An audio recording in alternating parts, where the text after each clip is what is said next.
네, 한 주간 잘 지내셨나요? 오늘은 우리 김동건 교수님의 예수라는 책 3부, 예수의 삶과 예수운동, 그리고 제4장 예수의 삶, 기적, 개방식사, 어울림에 대해서 우리 함께 보려고 합니다. 예수님의 삶에 대해서 볼 텐데, 예수님의 선포나 메시지가 아니라 예수님의 삶입니다. 예수님의 생활이 어떠하셨나? 첫째는 기적이라고 할 수 있겠고, 그 다음은 개방식사, 그 다음 이제 어울림이라고 할 수가 있겠는데요. 먼저 우리가 예수님께서 행하신 일들을 우리가 볼 때, 먼저 우리 뒤부터 한번 보도록 하겠습니다. 간단하게 어울림. 예수님께서 삶을 사시면서 예수님께서 그 당시에 가장 파격적으로 어떤 지도자로서 파격적으로 행하셨던 행보 중에 하나는 무엇이었냐면 바로 어울림이었거든요. 그 예수님은 모든 사람들과 다 어울리셨다는 거예요. 이게 물론 지금 우리가 생각하기에는 뭐 어울렸다는 게 그렇게 대단한 건가라고 생각이 될 수 있습니다. 그러나 예수님 당시 시대는 우리가 과거 사회 구조를 보면 다 어떠냐면 계급이거든요. 계급 구조입니다. 계급. 그러니까 이 계급 안에서는 서로 어울릴 수 있지만 모든 사람이 다 어울리는 것이 실질적으로 굉장히 어려운 그러한 사회거든요. 근데 이제 이게 굉장히 예수님의 파격적인 행보가 될 수 있었던 이유에 대해서 우리가 살펴보고자 하는데, 예수님의 어울림이 왜 파격적이냐? 일단 이 계급 사회 구조에서는 여러 가지 계급이 있습니다. 먼저 뭐 통치자 계급이 있을 수 있겠죠? 뭐 지배 계급, 뭐 상인 계급, 그리고 뭐 사제 계급, 신하 계급, 뭐 이렇게 있을 수 있습니다. 이러한 계급들이 있는데 이러한 계급들은 다 어디냐면 주로 이제 상위 구조란 말이에요. 상위 계급이란 말이에요. 그리고 그렇다면 이제 예수님께서는 어디에 속하셨냐? 이 상위 구조에 예수님께서 속했다고 볼 수가 없겠죠. 예수님께서 속하신 데는 바로 예수님께서 흔히 목수였다 그렇게 이야기를 하잖아요. 근데 목수라는 것보다도 장인이라는 번역이 더 적절하다는 견해들도 있습니다. 예수님께서는 목수셨는데 이 농민 장인 계급이었어요. 근데 이제 예수님께서 그러면 어떻게 해요? 지금 하층이잖아요. 그렇죠? 하층이었는데 중요한 건 뭐냐면 여기에서 하나의 더 하층이 있습니다. 천민, 소모 계급이 있어요. 뭐냐면 그나마 농민, 장인, 목수들은 굉장히 많이 착취당하고 하층 계급으로 살아가지만 소모적이라고 보이진 않거든요. 소모적이라고. 그런데 이 당시에 소모 계급이 있단 말이에요. 소모 계급.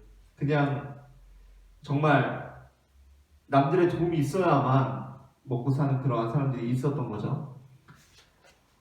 이 사람들, 예수님께서는 어디에 속하셨다? 예수님께서는 이 계급 구조에서 완전히 최하층민은 아니셨다. 예수님께서는 여기에 속하신 분이셨다는 거거든요. 여기. 그런데 왜 예수님의 어울림이 왜 파격적이었을까요? 예수님의 어울림이 왜 파격적이었을까요? 예수님께서 이들과 함께 하셨기 때문이죠. 예수님께서 이들과 함께 하셨기 때문입니다. 예수님께서 이들의 친구가 되시고 이들과 함께 어울리셨다는 거예요. 이런 면에서 예수님의 행보는 굉장히 파격적이었고 예수님께서 이 당시 계급 구조에서 해낼 수 없는 일을 예수님께서 행하고 계셨다는 거죠. 자기보다 낮은 계급의 사람들과 함께 어울리신. 그런데 이것을 넘어서서 예수님께서는 더 놀라운 건 뭐냐면, 우리가 지금 용스터디에서도 계속 이제 중복되고 있긴 한데, 예수님께서 이 무리들과만 함께 하시면서 바로 이 계급의 상위 계급 사람들과는 대립된 관계를 세우셨나? 그게 아니라는 거죠. 예수님께서는 이 계급에 계셨지만 어떤 영향력을 행사하고 모으시면서 그 중에는 이제 기적의 효과가 분명히 있습니다. 그러시면서 상위 계급들 사람들의 관심을 받기 시작하셨어요. 그렇잖아요. 그죠? 예를 들어 종교 지도자들이나 또 부자들이 예수님께 관심을 갖기 시작한단 말이에요. 그러면서 예수님께 접근합니다. 그때 예수님께서 어떻게 하시죠? 예수님께서 너희들은 부자라서 안 된다. 너희들은 나와 다른 사람들이다. 나는 너희와 함께 할 수 없다라고 하시나요? 그게 아니죠. 예수님께서 이들을 그대로 받아들이십니다. 예수님께서 이들을 그대로 받아들이시고 그 받아들이심을 통하여서 이들로 하여금 새로운 삶을 살아가게 하시거든요. 그것이 바로 예수님의 삶에서 중요한 부분을 차지하는 것이었고, 그 다음으로 이제 이어지는 내용이라고 할 수 있겠는데 바로 개방식사예요. 개방식사. 그 당시에는 당연히 계급이 나누어져 있기 때문에 서로 같이 식사를 하지 않습니다. 그런데 예수님께서 어떻게 하시죠? 같이 식사를 하세요. 다 같이 식사를 하시고 그 중에 굉장히 유명한 사건이 무엇이냐면 오병이어죠. 오병이어. 다 함께 같이 식사를 한단 말이에요. 몇몇이 이렇게 모이게 하시는데 그것이 어떤 계급에 따라서 모이는 게 아니라 다 우리가 한 공동체 안에서 함께 개방 식사를 한단 말입니다. 이것이 이제 예수님의 굉장히 중요한 부분 중에 하나라고 할 수 있겠고, 그리고 이제 우리 이번 교재에서도 그렇고 굉장히 많은 부분을 할애해서 다루고 있는 기적에 대한 부분입니다. 기적. 예수님께서는 이 땅 가운데 오셔서 수많은 기적들을 행하셨어요. 예수님께서. 물론 예수님의 기적이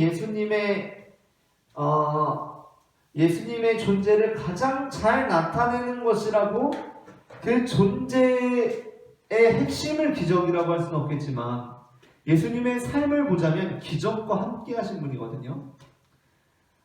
예수님의 삶을 보면 기적과 함께 하신 분입니다. 그래서 이제 유대 역사가 중에 요세푸스라는 사람이 있어요. 요세푸스.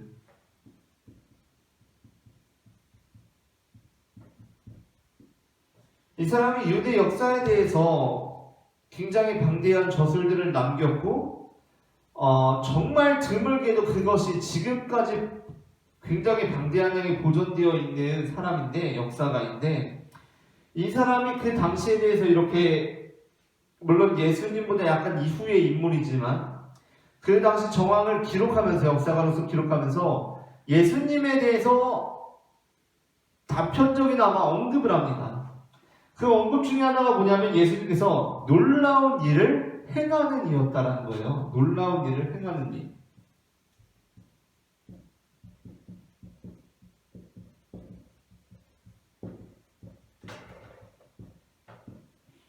자, 예수님께서 만약에 기적을 베푸시지 않으셨다면, 기적을 베푸실 수 없었다면, 과연 그 당시에 예수님으로 인하여서, 그러니까 예수님께서 그러한 벌이신 일들이 가능하였을까? 라는 질문이 우리에게 생기게 되죠. 그러나 우리 현재 신학계의 흐름에 있어서, 물론 기적이라는 것은 중세 시대 때까지만 해도 기적은 예수님이니까 행하실 수 있었던 것으로 자연스럽게 받아들여졌습니다. 예수님이니까, 하나님이시니까 당연히 기적을 행하실 수 있었겠지라고 받아들여졌어요. 그러나 중세를 지나고 근대로 넘어오면서 이제 기적이라고 하는 것이 우리가 그냥 그렇게 고지고대로 믿을 수만은 없는 사건이다 라고 이렇게 인식되기 시작합니다. 그러면서 기적에 대해서 잘 믿질 않아요. 신학자들이 예수님께서 기적을 행하셨다라는 것에 대해서 회의적이란 말이에요. 그러면서 예수님께서 기적을 벌이신 일들을 어떤 단순한 그 상징 또는 어떤 단순한 상징으로 본다는 겁니다. 상징. 그리고 그 안에는 사실은 그 기적이라기보다도 기적이 아니라 그냥 예수님께서 이 자연 법칙에 따라서 행하신 일들인데 그것이 기적처럼 표현되었다라고 그렇게 주장을 하기도 해요. 무슨 얘기냐면 어떤 자유주의적 해석이라고 할 수가 있겠죠.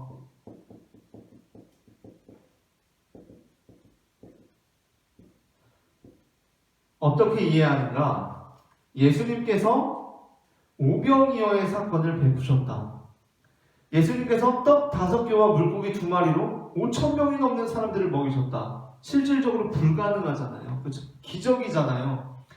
기적인데 그게 그런 일이 벌어질 수가 없잖아요. 그렇죠? 그렇기 때문에 어떻게 이야기를 하냐면 사실 예수님께서 누구한테 받은 것이든 뭐든지 간에 일단 예수님의 수중에 있는 것을 다른 사람들에게 베풀기 시작했을 때 자신들이 가지고 있는 음식이 있는 사람들이 서로 나누기 시작했고 그것이 모든 사람들이 먹고 배부를 만큼 그런 일이 벌어지게 되었다라고 이해하는 겁니다. 그러면서 예수님께서 행하신 일에 대해서 기적적인 요소를 제거하죠. 기적적인 요소를 제거해요. 그러나 그렇다고 해서 예수님께서 행하신 일에 대해서 완전히 부인하는 것은 아니라는 것을 우리가 기억해야 돼요. 예수님께서 행하신 일을 완전히 부인하지는 않습니다. 예수님께서 행하신 일은 놀라운 일이에요. 그러나 그것이 어떤 말 그대로 우리가 흔히 사용하는 기적적으로 벌어진 일이 아니라 그렇게 자연 법칙 안에서 벌어진 일이라는 겁니다. 물론 오병이어의 사건은 조금 그나마 나은데 예수님께서 무리를 걸으신 사건 있잖아요. 그렇죠? 무리를 걸으신 사건. 예수님께서 무리를 걸으신 사건 어떻게 이해하느냐?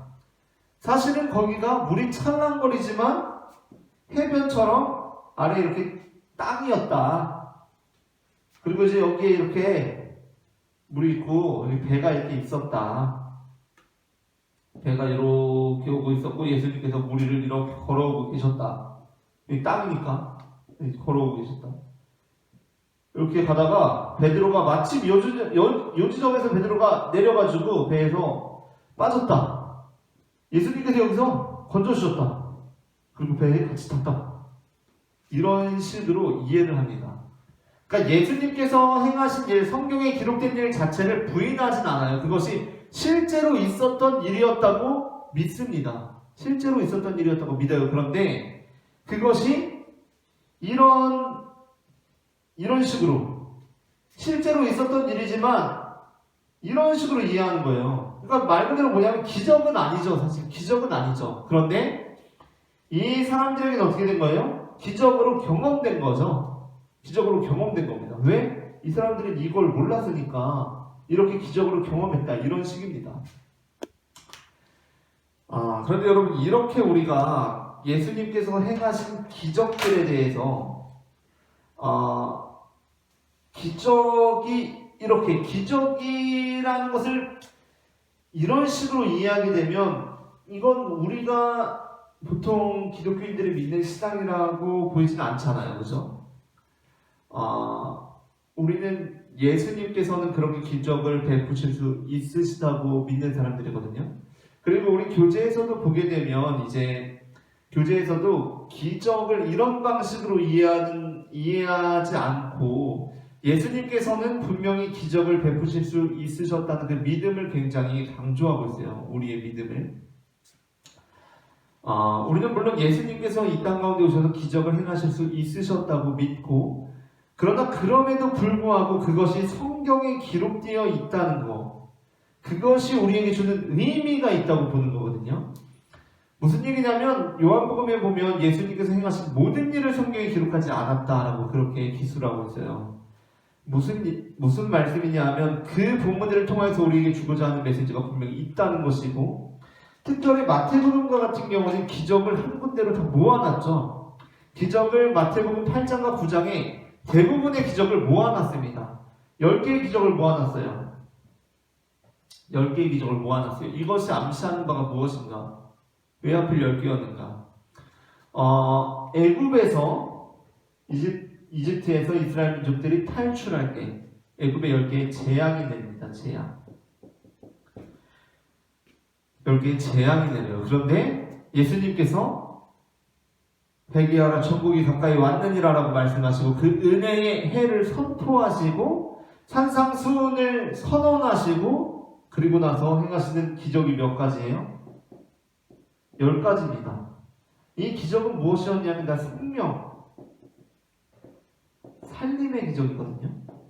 그러니까 이 둘이 지금 대비되고 있는 거예요. 예수님께서는 우리를 어떻게 구원하시는 분이신가를 우리에게 보여주고 있다는 겁니다.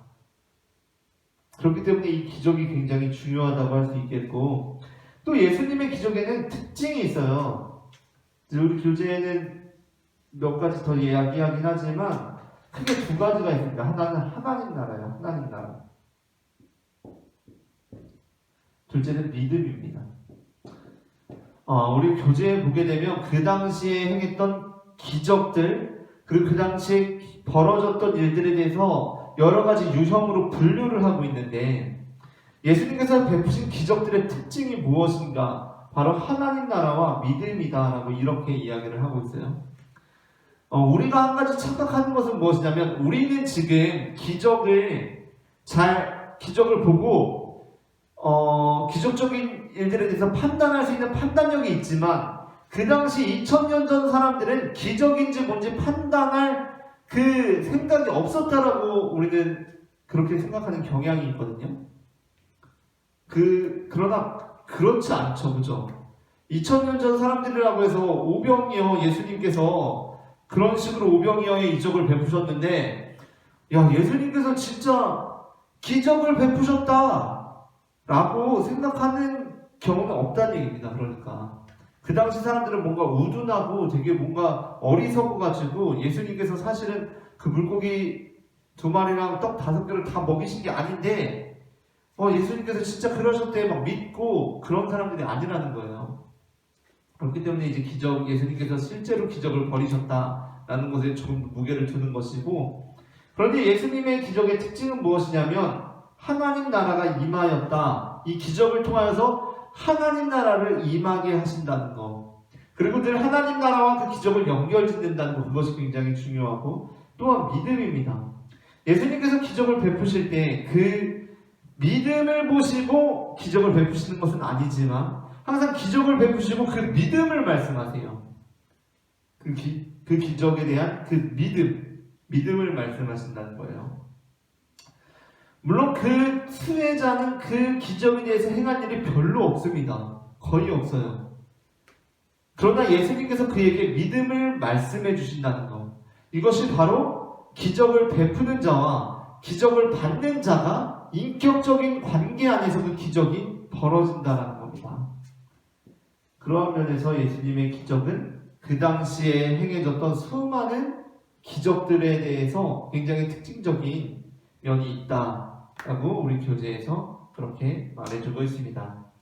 오늘은 우리 여기까지 하도록 하고요. 다음 주에 그 다음 장